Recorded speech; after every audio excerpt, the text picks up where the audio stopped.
Yesterday we examined if we were our body. So today, let's check if we are our mind. Is the I the same as the mind? So think about the different consciousnesses: visual consciousness, auditory consciousness, in other words, the 5 sense consciousnesses. And are you any of those? Okay, so the mind that sees color and shape, the mind that hears sounds, are you any of those sense consciousnesses? If so, which one?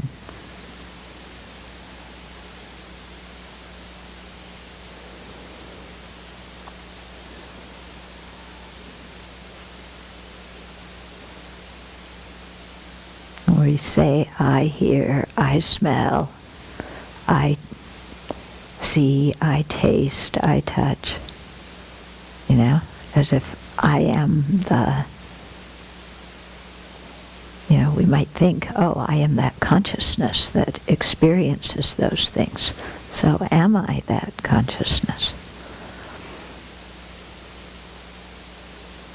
And if I'm not that consciousness, what's the relationship between me and my 5 sense consciousnesses?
Then are you your mental consciousness? Are you your thoughts?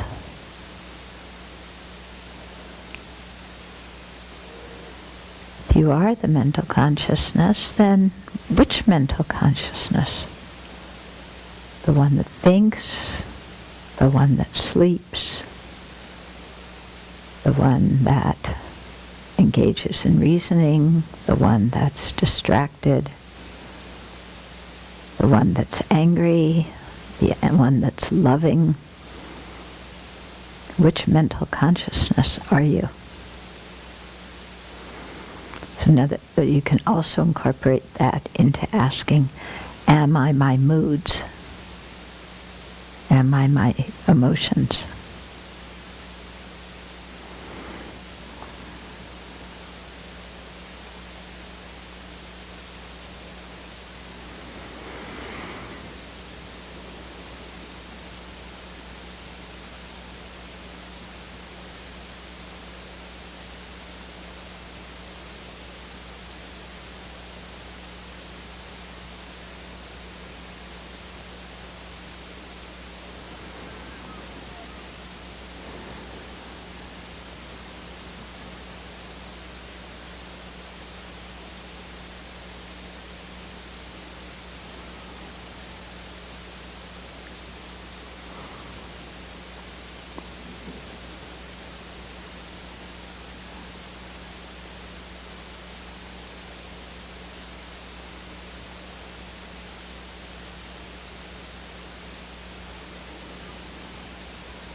And if you aren't any of your moods, if you aren't any of your consciousnesses, then what's the relationship between you and those moods, those consciousnesses?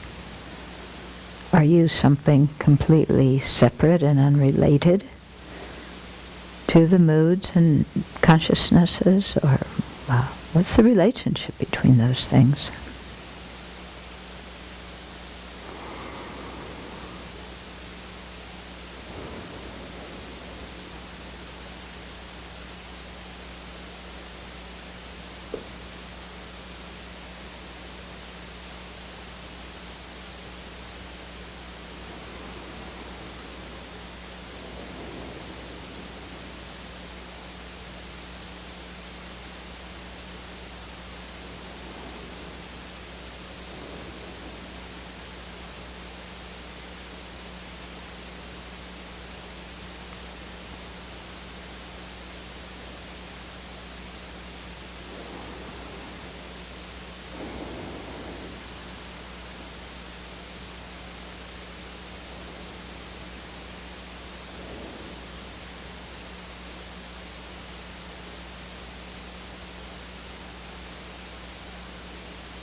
That one's a bit tricky, isn't it?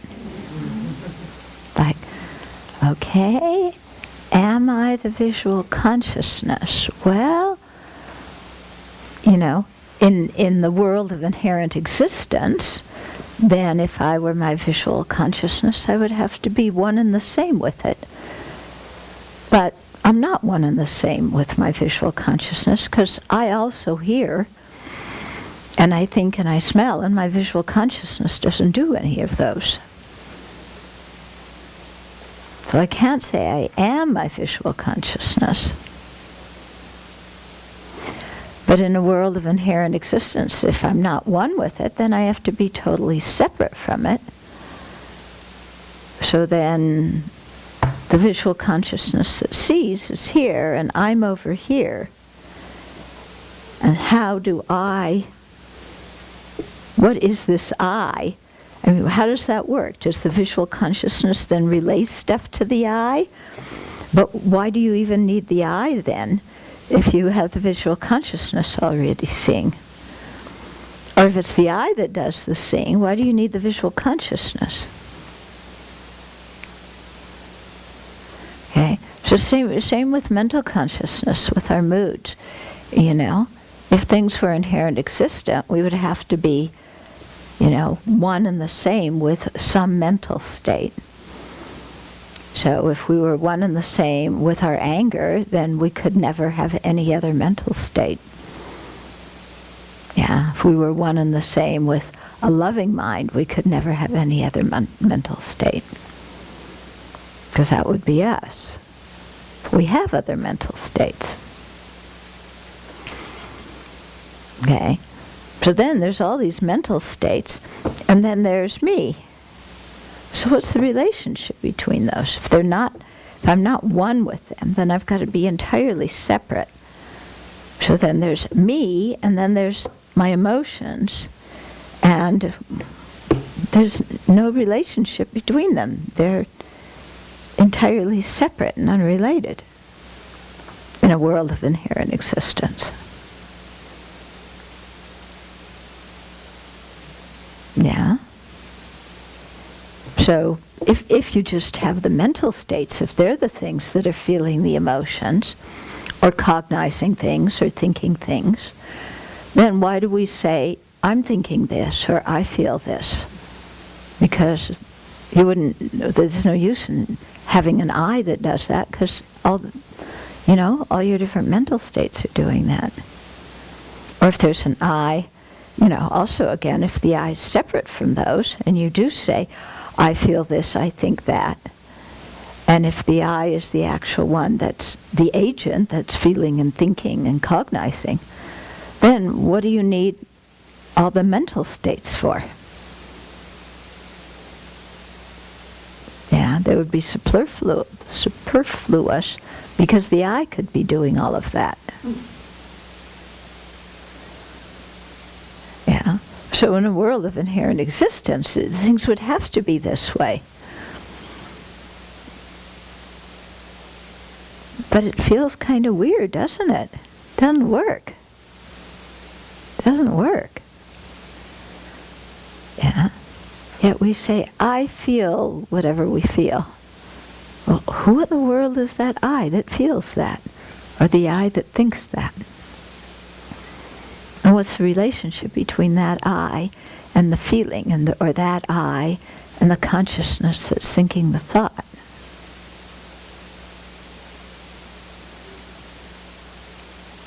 Yeah. In a world of inherently existent things, all these things need to be separate and identifiable. Yeah. And that's where, we can see that inherent existence really breaks down. Because things can't exist like that. Yeah, there's some kind of relationship between the person and all these mental states. Yeah, and it can't be a relationship of being the same, one and the same. And it can't be a relationship of being entirely different. Yeah. So the only kind of relationship we can say is that the I is labeled in dependence on the mental states. So whatever mental state we have at the time, we label, I am feeling this, I am thinking that, I am cognizing whatever it is.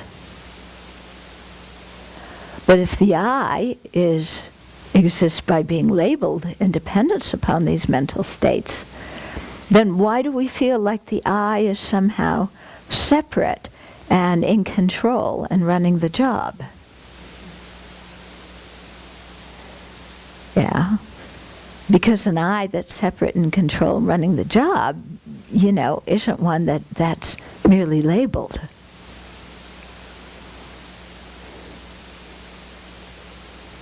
Feel a little bit confused? That's good. Yeah? So, it doesn't take too long in meditation to, you're not in control of this room, you're not in control of that thought. You can actually separate somehow. You realize, not all that stuff, but it still feels like there's this uber self that's watching all these things, and that's your project. Yeah. Again, this self that is separate. Yeah. That's separate, but kind of related to these things, but also separate. Yeah, it feels like that.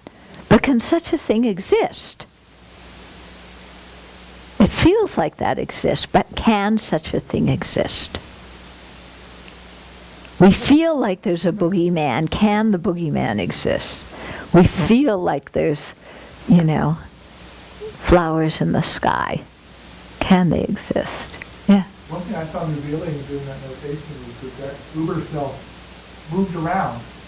The appearance of there it was. Most of the time, it's looking out the eyeballs. Mm-hmm.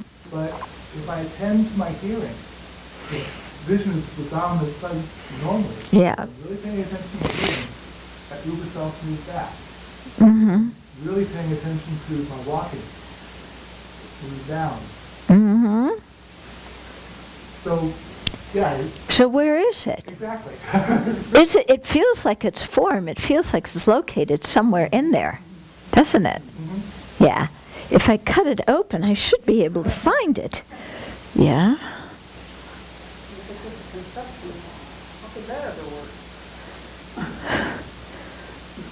Is the I just a conception? That doesn't work at all. No. Yeah. Because then a conception eats, a conception sleeps. Yeah. You can't say I'm a conception.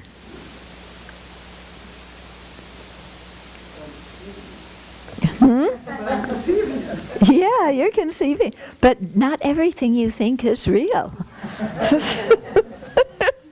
What part is and what part isn't is a real problem. Yes. Exactly. Yeah. Okay. Okay, so when we're talking about form is empty, emptiness is form. Form is empty. Yeah, it lacks true existence. And so are feelings, discriminations, compositional factors, and consciousness. All of them are empty. Okay.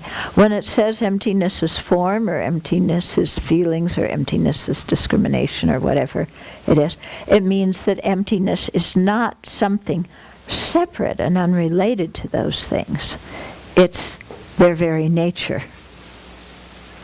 Yeah.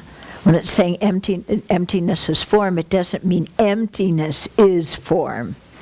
It means emptiness is the ultimate nature of form. Emptiness is not some special thing somewhere else that's unrelated to form or feelings or whatever it is. Mm-hmm. So, thinking about this like these Venn diagrams. Mm-hmm. So you have all the existence, all the properties of knowledge. Mm-hmm. Those are all entities. Mm-hmm. So then, is this second part of that verse just saying like each one of these, you could break that up into the form, the consciousness, and the abstract consciousness, and love. Each of those is just like The emptiness is pervading all of them? Is that kind of what that second part is? Well, okay, there's emptiness, we're just leaving it. And then there's the emptiness of the cup, the emptiness of form, the emptiness of the feeling. All those emptinesses are the same nature. Yeah, when you perceive one directly, it's the same as perceiving all of them directly. But when you think about them, you can think about them differently. So that's like the generality. The specifics, yeah. Yeah. Can I ask a question, Brenda? Mm-hmm. When you're saying the form is empty, Mm-hmm. I've always understood the form is emptiness. I think you translate with different translation, or? Yeah, it's not, no, this is a wrong translation. But in the other book, it also says emptiness. Yeah, but that's not correct. Because in the Tibetan, it's Zuk Tong Pao. Zuk is form, Tong is empty, Pao is like it is. And then it's Tong Pa Ni Zuk So. Tong Pa Ni is emptiness. But then neither one of those are actually discussing emptiness. They're both discussing form. No, form is empty, emptiness is form. That's the way you translate it. But when it's saying emptiness is form, it's meaning emptiness is not something separate from form.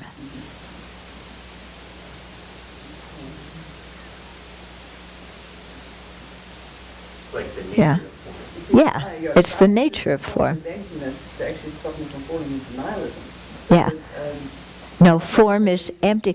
No, the reason form cannot be emptiness is because form is a positive phenomena.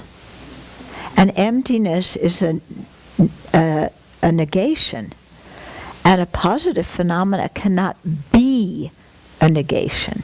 It can have that negation as its nature, but it cannot be a negation. So any of the sutras that are like that, that's not a correct translation. Yeah. It's all these things are empty. Yeah.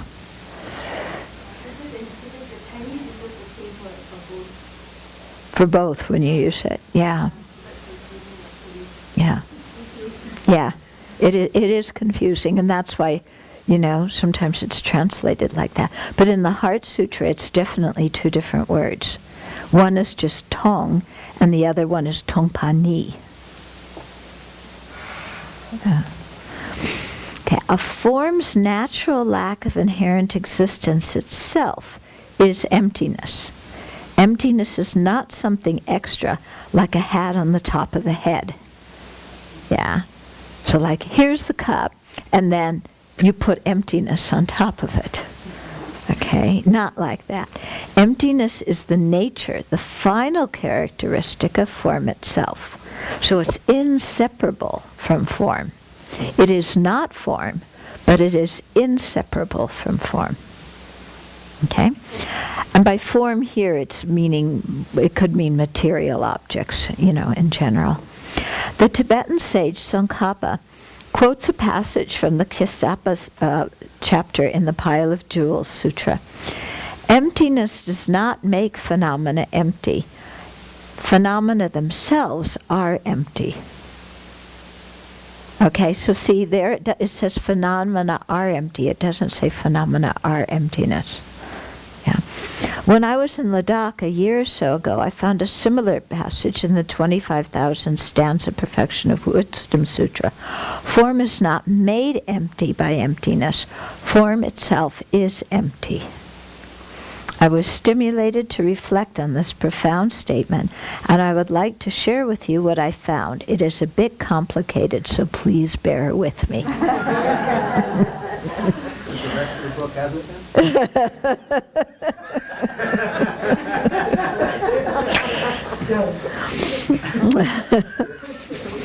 Okay. First of all, it is undeniable that objects appear to exist from their own side. It's undeniable, yeah? And even within Buddhism, most schools accept this appearance of things, saying that if objects such as tables, chairs, and bodies did not exist in their own right, there would be no way to posit that they did exist. So remember, yesterday I was talking about confusing existence with inherent existence, and confusing the emptiness of inherent existence with total non-existence. Okay? So many of even our own Buddhist schools have that kind of confusion. So they say, well, if you negate inherent existence, then there's nothing. Things are an illusion. There is nothing there. Okay, which is wrong. Okay. They say that a visual consciousness this is the Buddhist schools who don't have the correct view. They say that a visual consciousness apprehending a table, for example, is valid in terms of its appearing to be objectively established. And according to these systems, there is no way that the consciousness could be both valid and mistaken. Okay? So when I look at this bell is objectively established. It is out there. Every idiot knows it. It's separate from my mind. And, that is a valid consciousness. Hold your questions for a moment. That is a valid consciousness that is perceiving this bell, because this is the way it appears to me, and that's the way it is. It's out there, objective. And that's a valid consciousness, and a valid consciousness also can't be mistaken. So the way I perceive this bell is valid. It's the way it actually exists. Okay? And my mind apprehending it is valid. Okay? However, according to the system of the Middle Way school following Chandrakirti, called the consequence school, or the Prasangikas, which we hold to be the most profound depiction of how phenomena exist and how they are perceived. According to them, phenomena such as tables, chairs, and bodies just plain do not exist in their own right. Okay? Visual consciousness is mistaken about how objects appear as if established in and of themselves. Okay? So I'm seeing this as an objective entity out there. My perception is mistaken. It is not an objective entity out there. Because it depends on being labeled. Depends on, my mind putting those parts together and giving it a name to it. But that same consciousness that is mistaken with respect to how this bell exists is also valid with respect to the presence of the bell. So my visual consciousness that can discern validly there is a bell is also mistaken with respect to how that bell appears to exist to my mind. Because the bell appears to have its own essence, but it actually doesn't. Okay? In this way, a consciousness can be both valid and mistaken at the same time. Valid with respect to the presence of the object and its existence, but mistaken in that the object seems to have its own independent status. Okay. Here is where I find my sunglasses example very helpful. If I were born with sunglasses, everything I would see would be dark, right? And I would assume, because I was born with sunglasses on, that everything, in fact, was dark like that. Right?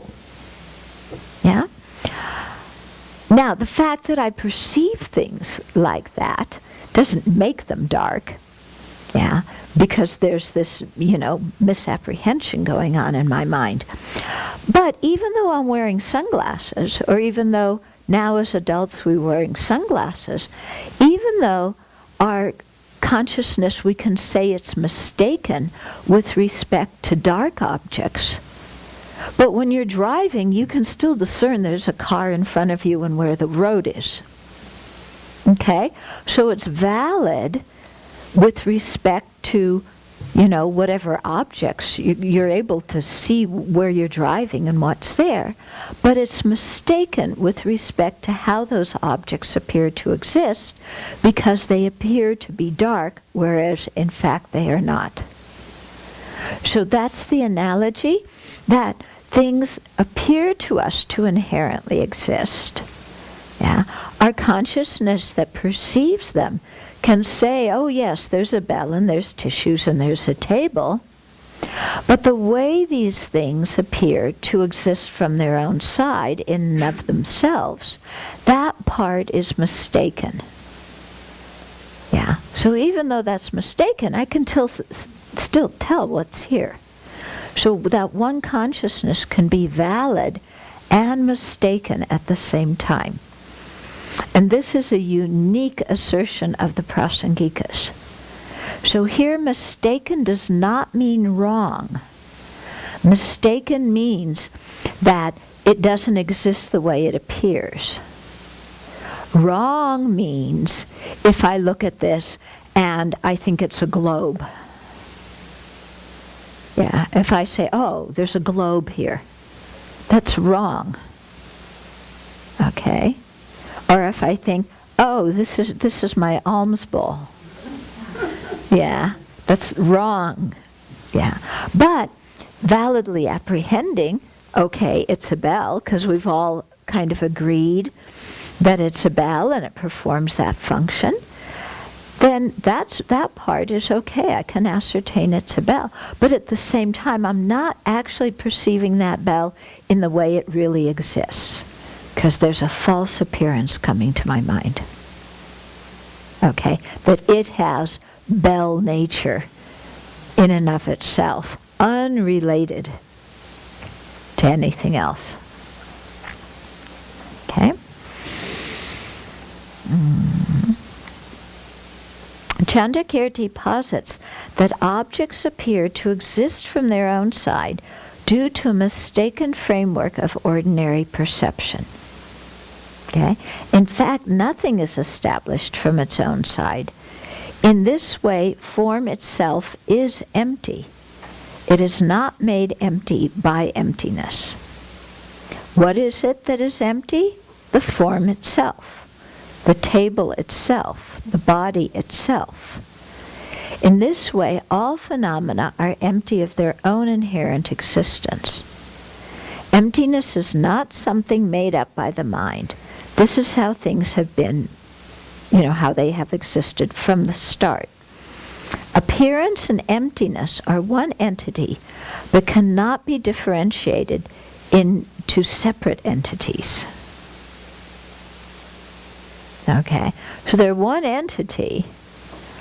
They're nominally different, but they can't be separated and say, here's emptiness, there's the object that is empty. Yeah, they're right there together. Okay, then the meditative reflection. Because persons and things are dependent arisings, they are empty of inherent existence.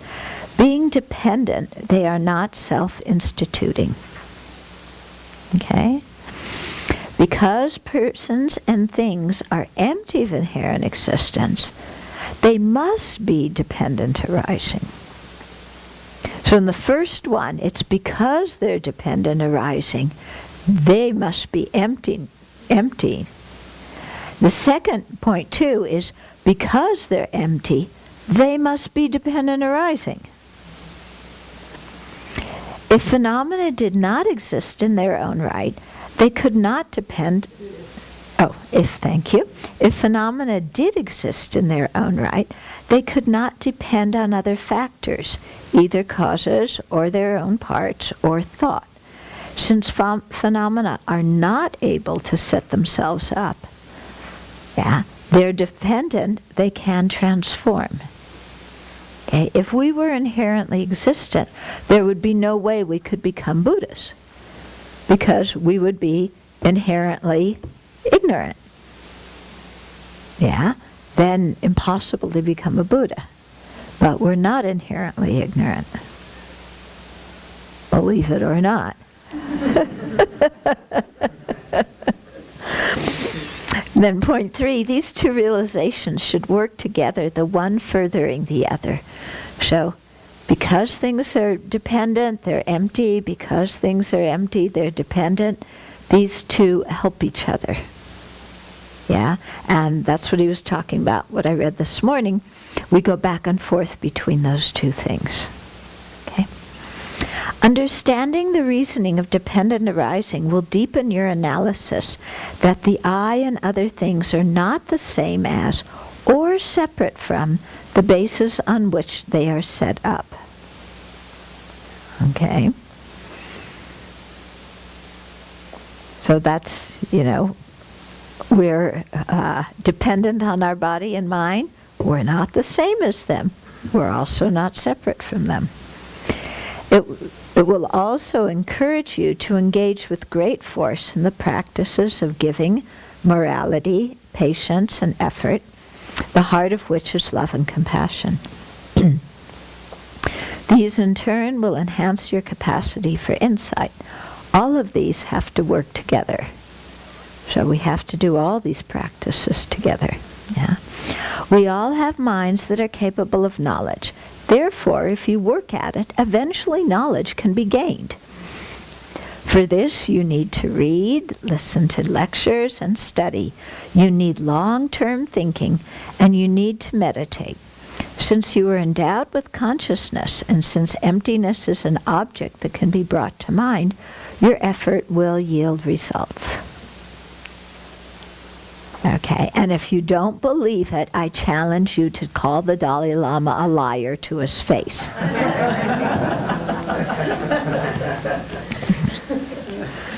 Okay? Yeah.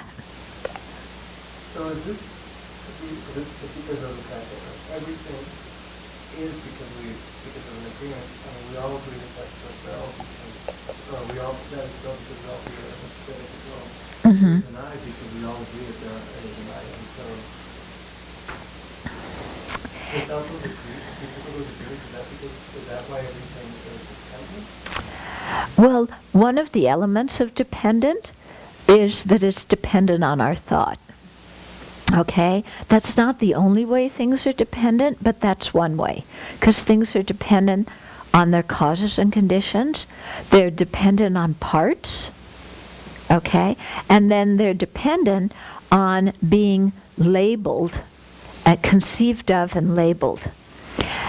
If we try and find exactly who is conceiving and labeling them, we can't find one person. Yeah?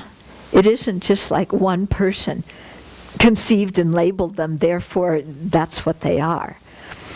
It's really kind of amorphous. And some of it has to do with the fact that, we agree on a given term, and also because we've given a definition to that term, and that object is able to function in the way that we've defined that term. Okay? So if we give this the name bell, and we define bell as, something made of metal that you can ring and it makes a sound, yeah, then we all know what bell is, okay? If somebody later comes along and says grapefruit, people are going to go, no, you can't just call it grapefruit and make it a grapefruit, because grapefruit has another definition. Yeah, and so therefore the word grapefruit doesn't fit this. Yeah.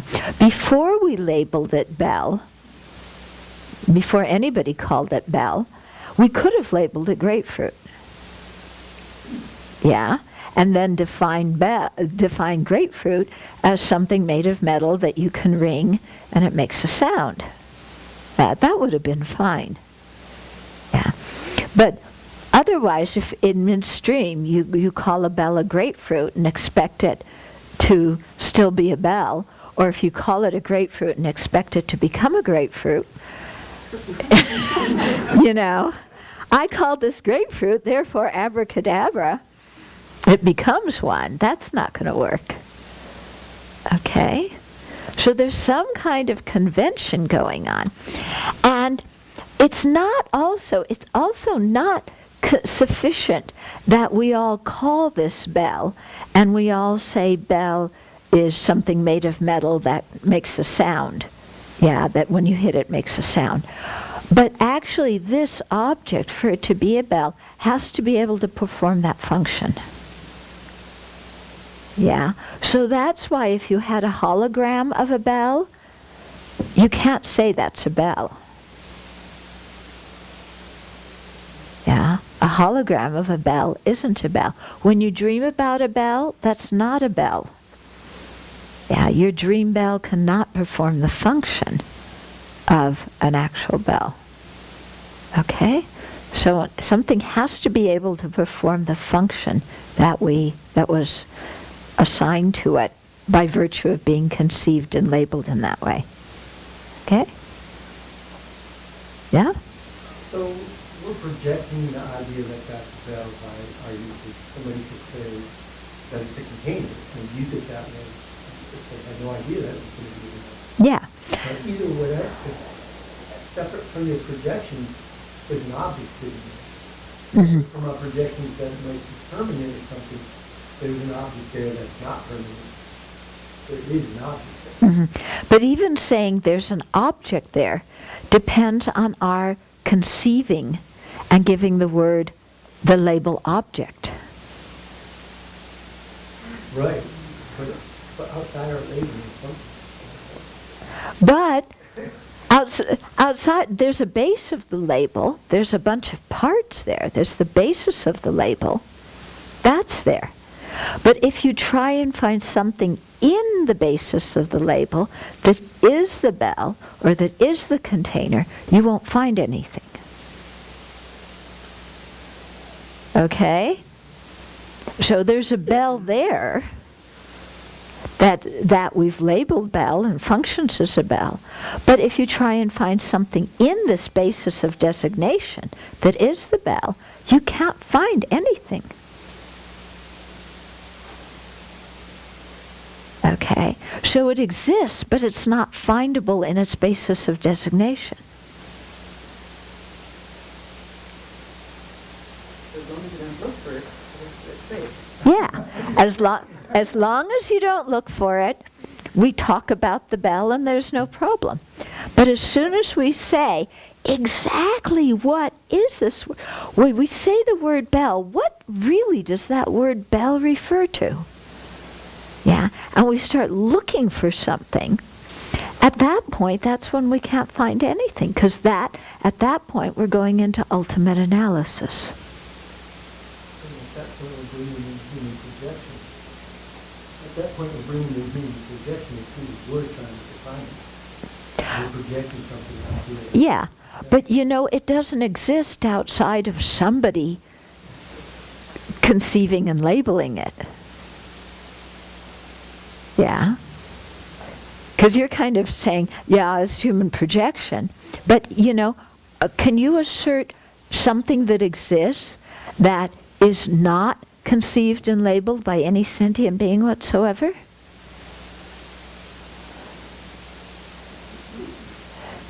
How are you going to find something that exists apart from being conceived and labeled by any sentient being?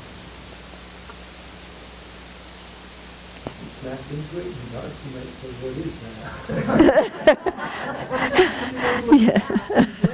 Yeah. And as you smacked.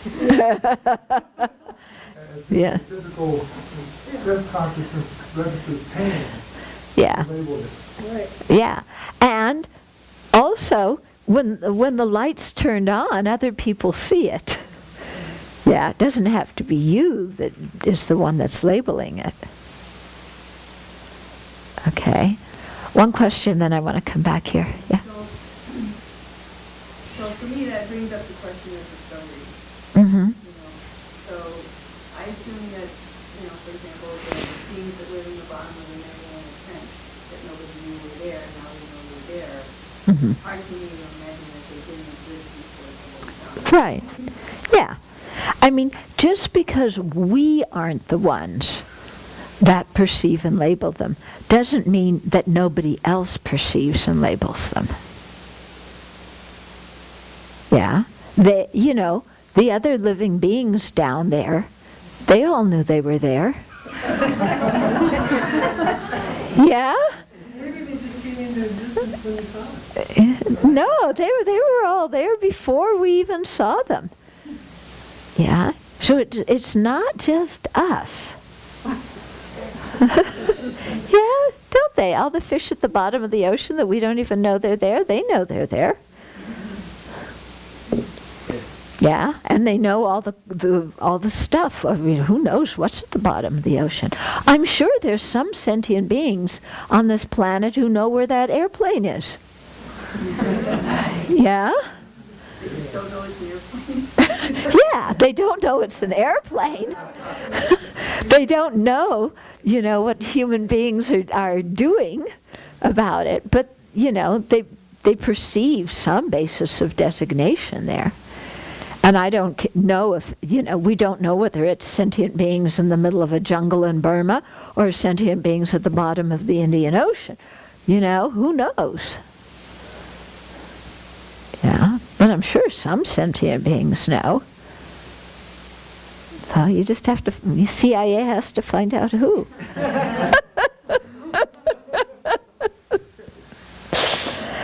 Okay, chapter 8, focusing your mind. Milarepa says, let distractions melt away like clouds disappearing in the sky. Nice, huh? In all areas of thought, you need to be able to analyze. And then, when you have come to a decision, you need to be able to set your mind to it without wavering.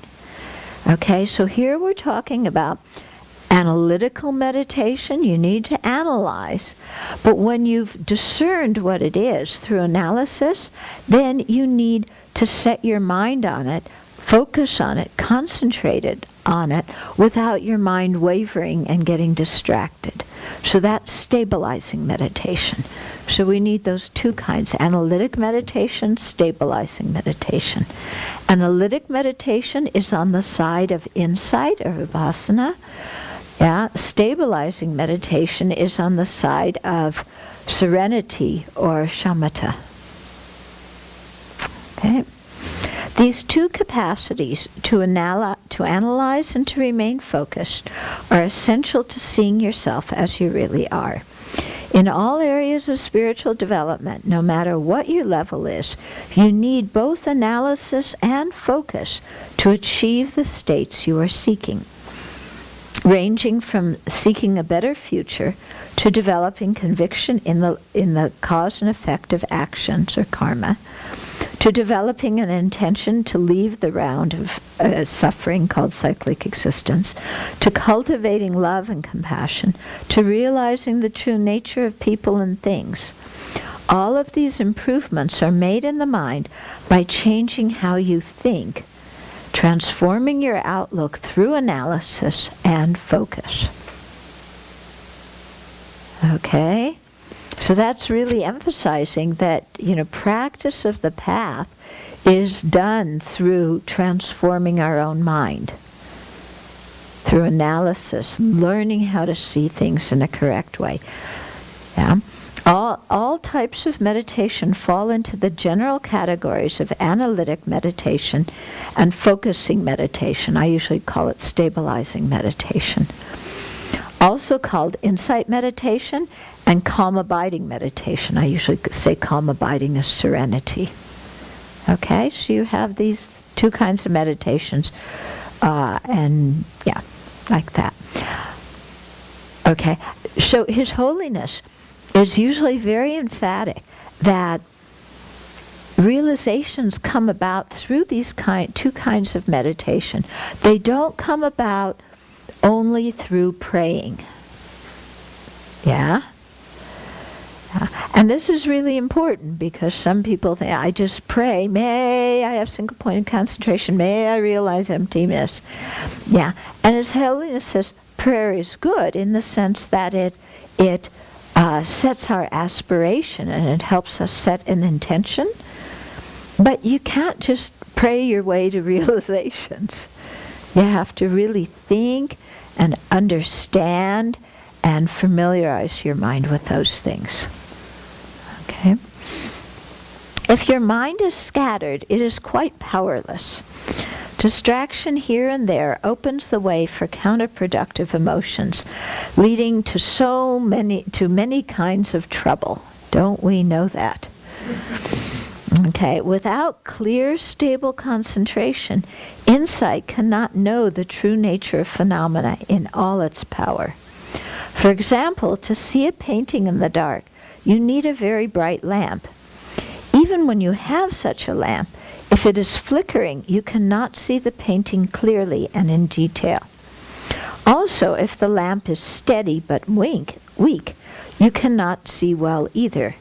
You need both clarity of mind, great clarity of mind, and steadiness, both insight and focused concentration, like an oil lamp untouched by any breeze.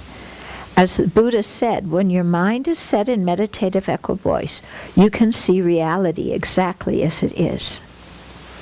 That doesn't mean that developing concentration alone will enable you to see reality. But concentration is an essential part of being able to focus your mind on reality once you've discerned what it is. And it's an essential part of being able to do analysis in a very deep way without getting really distracted all over the place. Okay? We have nothing but our present mind to accomplish this with. Yeah? Yeah. So we must pull the capacities of this mind together to strengthen it. In other words, it doesn't do any good to complain, but I can't concentrate, I have no concentration, it's not fair. You know, His Holiness saying we only have our present mind to deal with. Yeah, so we have to use it. A merchant engages in selling little by little in order to accumulate a pile of money.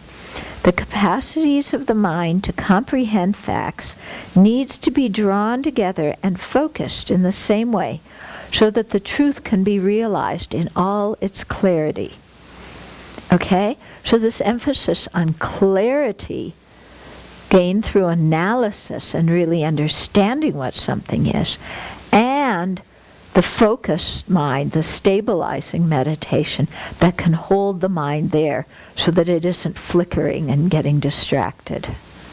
Okay, we need both of these. Because if you just have focus, but you don't have clarity, then you can focus on something, but it's not going to be really emptiness. If you just have the analysis, but you don't have any ability to focus your mind on it, you may know what emptiness is, but it's not going to have a strong impact on your mind because you can't keep your mind on it. Okay, so we need both.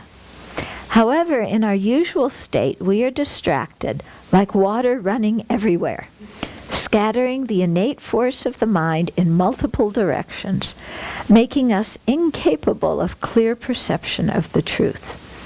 When the mind is not focused, as soon as something appears, it steals away our mind. We run first after this thought, and then after that thought, fluctuating and unsteady, powerless to focus on what we want before being pulled away to something else, ready to ruin ourselves. As the Indian scholar yogi Shantideva says, a person whose mind is distracted dwells between the fangs of afflictive emotions.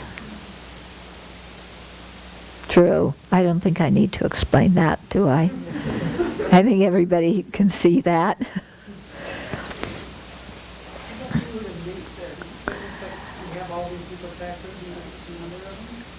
Where? Scattering the innate force of the mind. Yeah, the innate means we have the capacity or the potential to concentrate or to analyze, but it goes all over the place. Okay. Despite the fact that distraction is our current state. He says things so nicely, you know? It's like, why try and pretend it's otherwise? Yeah? We all like to pretend, oh, well, it's not the distraction is my current state. It's just sometimes. I mean, he says it like it is. Despite the fact that distraction is our current state, the capacities for knowledge which we all possess can be drawn together and focused on an object we want to understand, as we do when we listen to important instructions. Okay, so when we want to, we can focus, can't we? Yeah. Through such focus, all practices, whether love, compassion, the altruistic intention to become enlightened, or insight into your own nature and the actual condition of all other phenomena. Okay, so all these practices are dramatically enhanced, so your progress is much faster and more profound. Buddhism offers many techniques for developing a form of concentration called calm abiding, or I usually call it serenity. Yeah.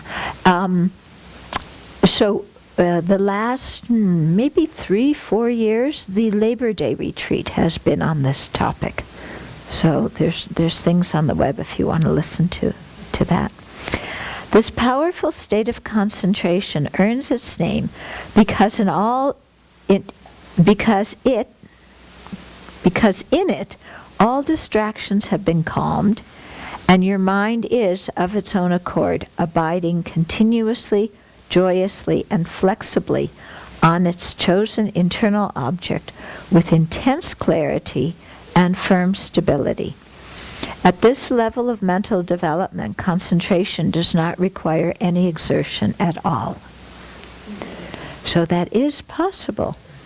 And in fact, they say that we've all had that kind of concentration before. And we've all been born in the God realms in which your life is determined by having attained those states of concentration. But because we developed those states of concentration and did not have the aspiration to be free of cyclic existence, we were born in those God realms, and when the good karma to be born there ran out, then we fell down, and we're in our distracted existence again. Yeah, it seems strange to think, one time, some lifetime ago, I had perfect single-pointedness, even up to the point of the peak of samsara, the most focused, concentrated state. My mind actually had that sometimes. Yeah. Okay, so there's that potential.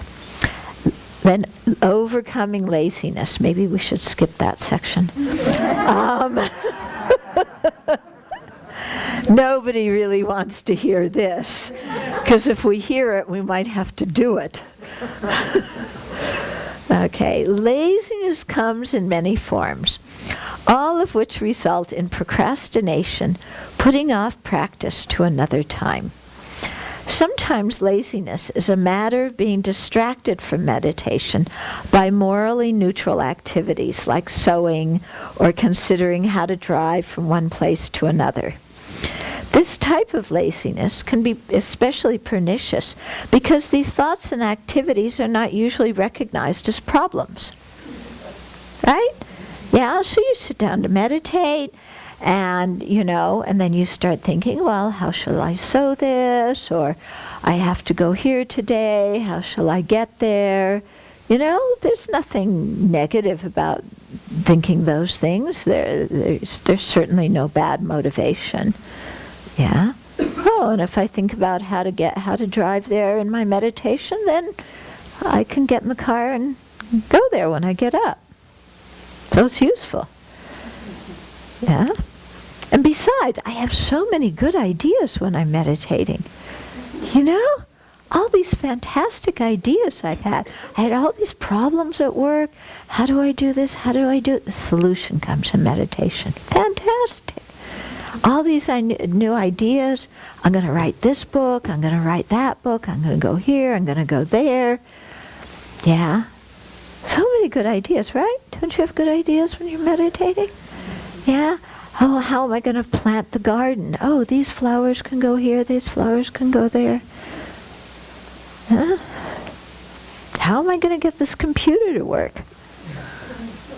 Well, that one, sometimes you get angry. Yeah, but still, it starts out morally neutral. Okay, at other times, laziness manifests as distraction to thinking about non-virtuous activities, such as an object of lust or how to pay an enemy back. Sit down to meditate. Oh, that guy is so good looking.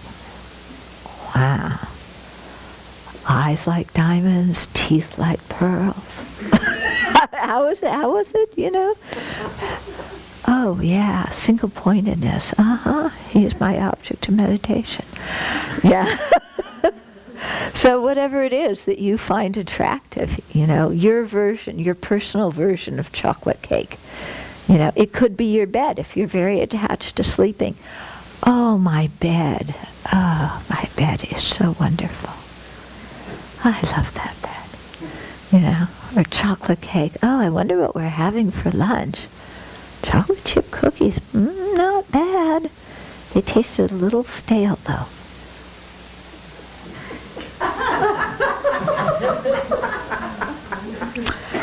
Better talk to the cook. Good thing she's not here. Where is she, by the way? You know, I've been looking around for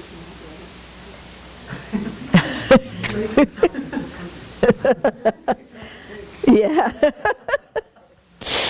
Okay. Another type, okay, or thinking how to pay an enemy back. You know, 15 years ago, my sister said this and that to me. Oh, I really got to correct that one. Or yesterday, my boss said blah, blah, blah. Or my colleague said blah, blah, blah. And I cannot let that continue. I have to put an end to it right now. Yeah. Who does that guy think he is anyway, talking to me like this? Oh, all my life people talk to me like this. Why is it always me? They don't talk to other people like that. It's always me. I'm a victim of other people's anger all the time. And I'm going to get angry back and show them who's boss. You can spend a whole meditation session on that, right? I'm sure you've done it. Yeah, have you done that? The bell goes off, it's like, wow, that was an hour and a quarter. Yeah. Yeah, and I still haven't concluded exactly how to say my response in the most hurtful way. Yeah, so I better continue my meditation next session. Okay. Another type of laziness is the sense that you are inadequate to the task of meditation, feeling inferior and discouraged.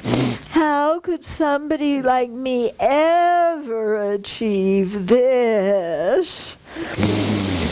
You know, so are you the scarecrow without brains, or are you the lion without courage, or are you the tin man without a heart? Yeah, but I could never achieve this. Yeah, we should see, because we go between those three, don't we? Yeah. Yeah, sometimes we're the scarecrow, sometimes we're the tin man, sometimes we're the lion. And we believe that identity, and I am thoroughly inadequate. Somebody like me could never achieve this. Never, ever, ever, ever. I don't care what the Buddha says. Impossible. Yeah. Or maybe it's possible, but nobody helps me and nobody encourages me.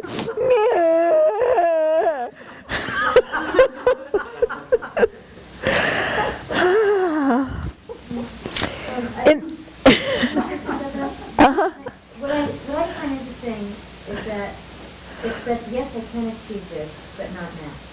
It's going to be, Yeah. I aspire to it in the next life. Yes, yes. So that's another way that can be started. Right. Yeah. Yeah. I can achieve it.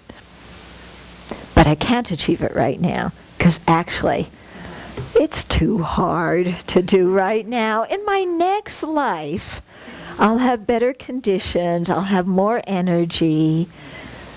Yeah, it'll happen in my next life. Yeah. Right? Mañana a la mañana. Did I say it right? Mañana a la mañana. Okay? In this case, you are failing to recognize the great potential of the human mind and the power of gradual training. We are. We're failing to recognize our own potential and the power of actually training the mind. And instead just getting stuck in our own poor quality view. Right? Everybody else can do it, not me. All of these forms of laziness involve being unenthusiastic about meditation. How can they be overcome? Contemplation of the advantages of attaining mental and physical flexibility will generate enthusiasm for meditation and counteract laziness. Mental and physical flexibility or pliancy are two mental factors that you really need to develop. You know, when they're very well developed, then your body's very pliant and flexible. Meditation is easy physically. And mentally, your mind is also pliant and flexible so that it can be turned to whatever virtuous object you want and kept there. Okay? So contemplating the advantages of that kind of flexibility or pliancy will generate enthusiasm for meditation and, of course, will counteract laziness.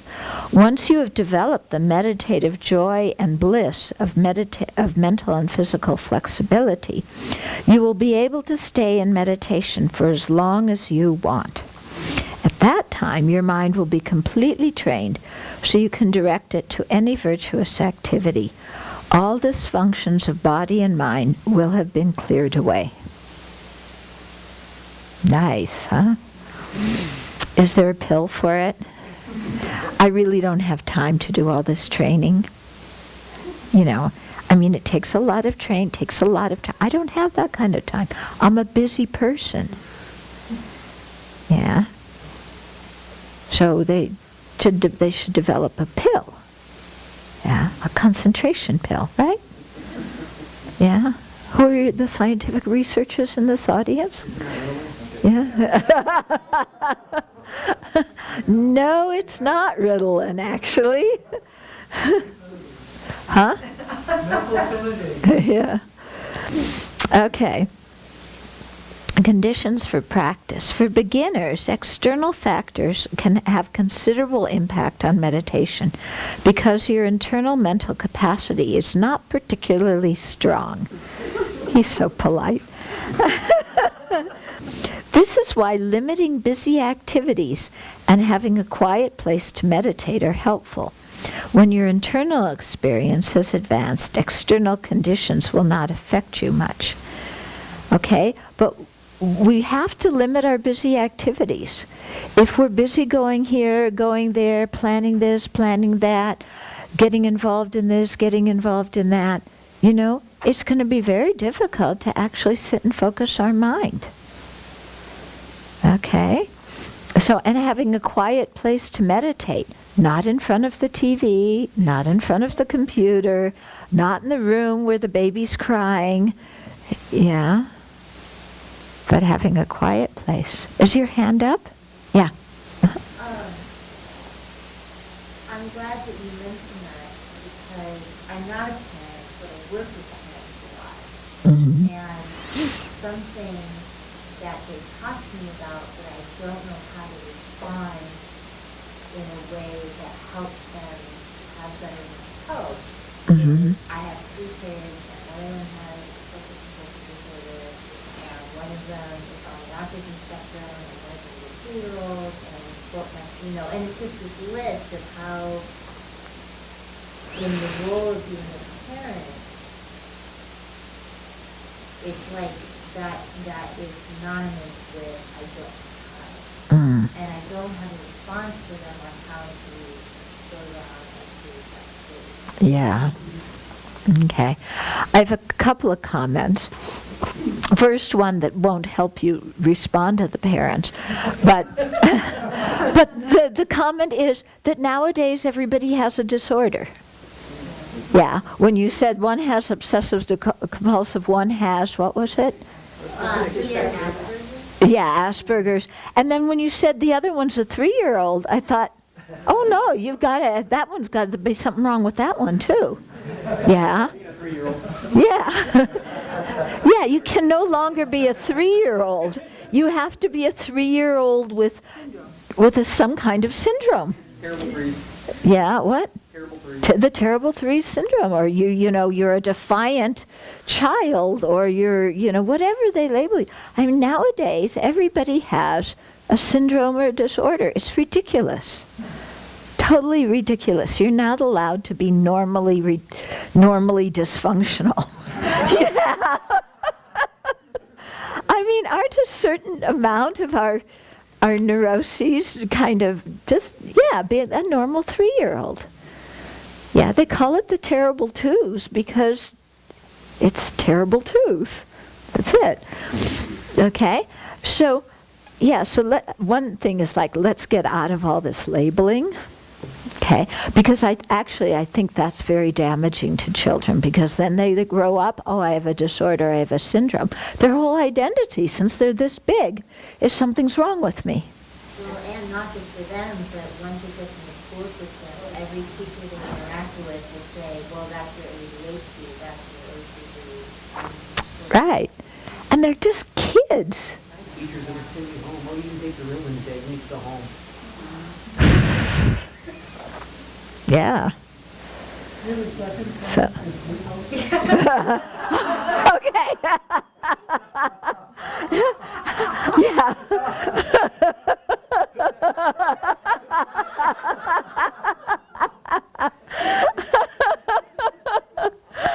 Yes, I do. One is, there's a few things. One is, parents need to calm down themselves. Children do not have a role model of adults who are calm.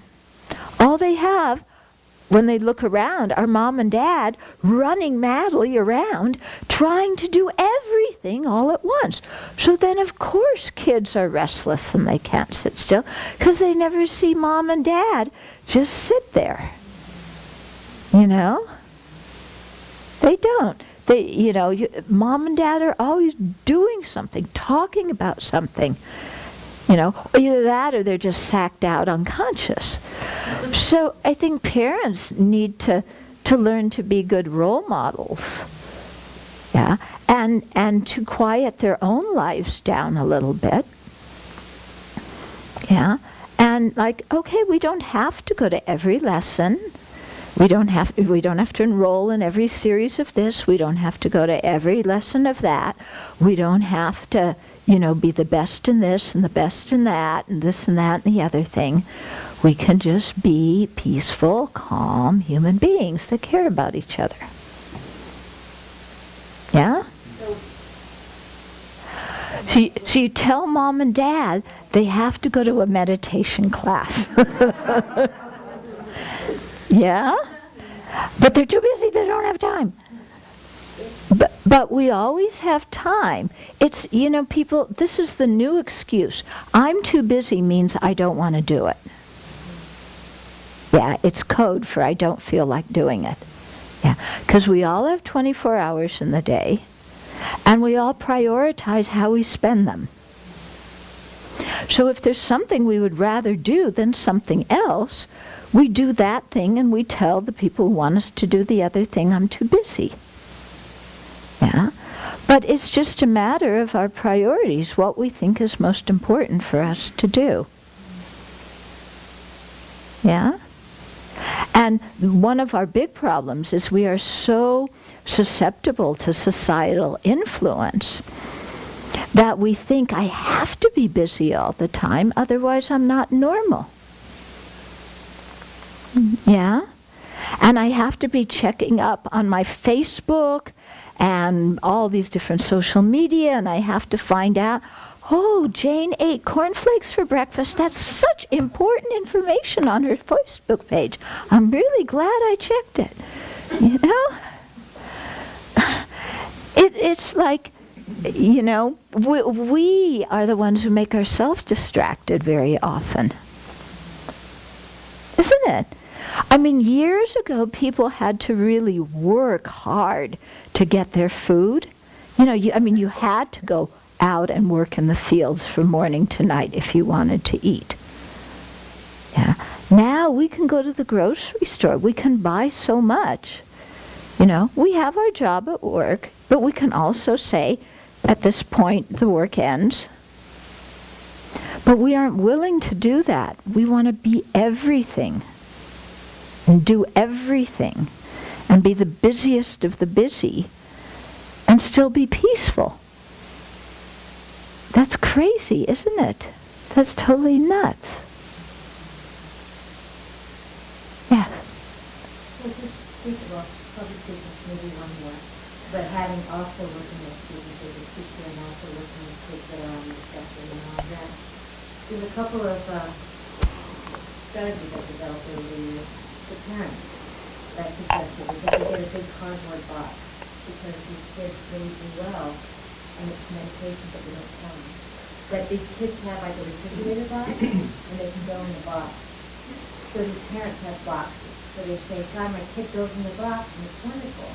So while your kid's in the box, you can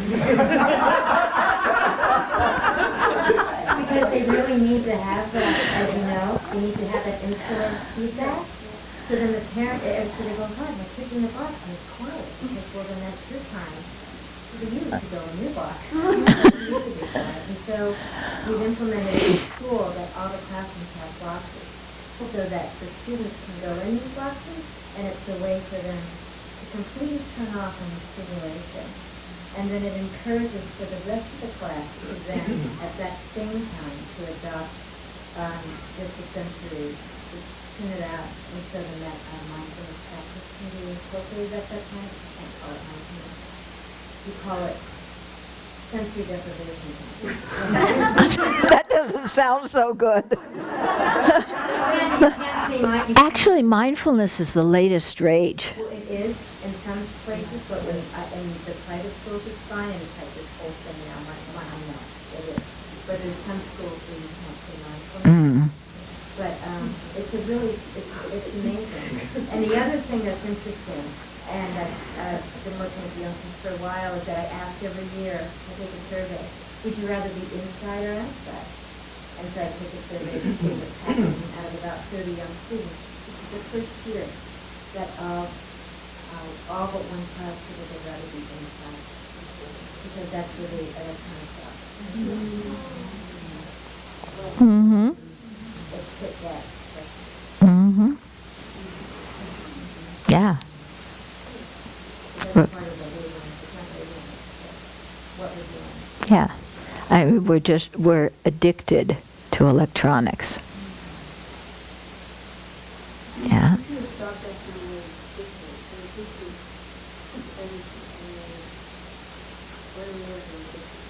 Yeah. That's samsara. Yeah. Attachment, craving, addiction. Yeah. Uh-huh. I also see that because we're addicted to those things, that pull of the external.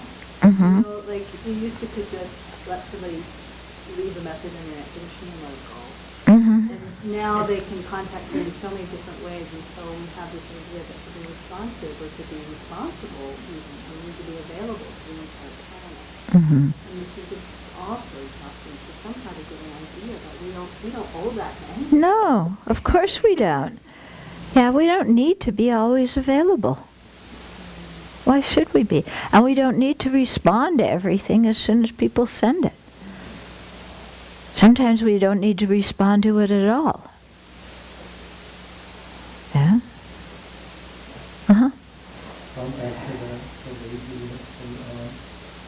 like probably everybody in this room has precious human life, so we need to pray for a future favorable rebirth when we have this one, but we're addicted. Yep. That's it. That's it. And that's what I was saying this morning, seeing the disadvantages of samsara and keeping that in mind is so important.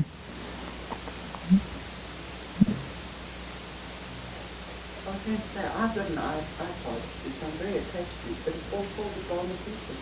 Mm-hmm. So I think it's not electronic, it's what you do with it, Mm-hmm. and how you use it can be really, really useful. Yeah.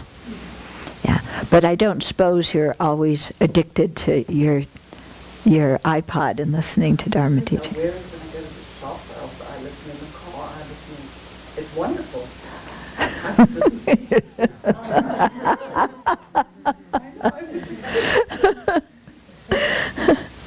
Okay. Let's see, where were we?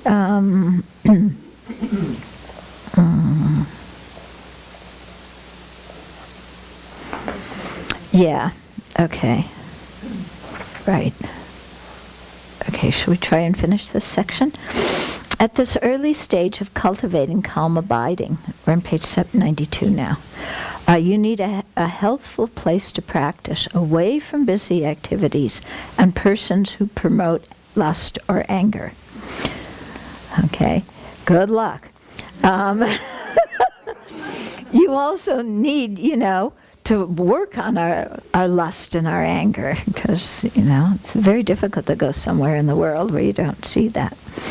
Internally, you need to know satisfaction, not having strong desires for food, clothing, and so forth, but being satisfied with moderation. You need to limit your activities, giving up commotion. Busyness should be left behind. Of particular importance is moral behavior, which will bring you relaxation, peace, and conscientiousness. All of these preliminaries will help to reduce coarse distractions. Okay? So we can see right from the get-go, just to reduce the coarse distractions, we need a certain kind of environment. And our daily environment does not have all of these conditions, does it? Where you're free from activities and persons that promote lust or anger. That means you have to totally quit watching television, not go out to the movies ever, not read any magazines and look at advertisements.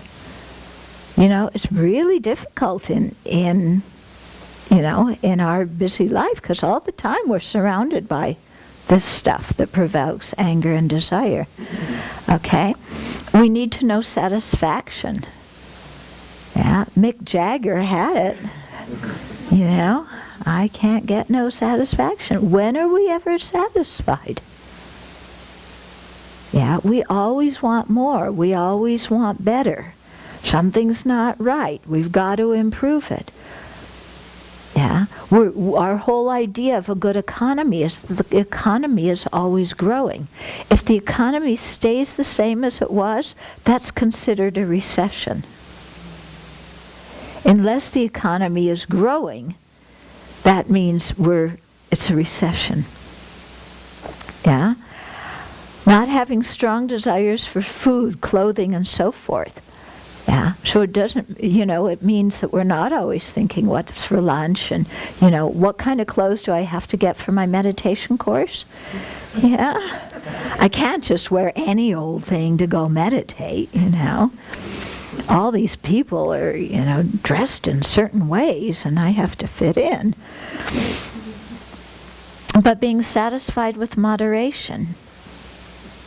Yeah, kind of, the bed I have is good enough.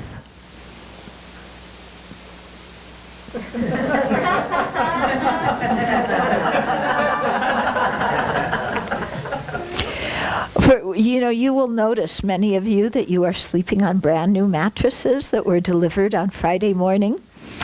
You don't know what went behind deciding to get those mattresses. Okay, this mattress is fine, okay? Or this color of carpeting is fine.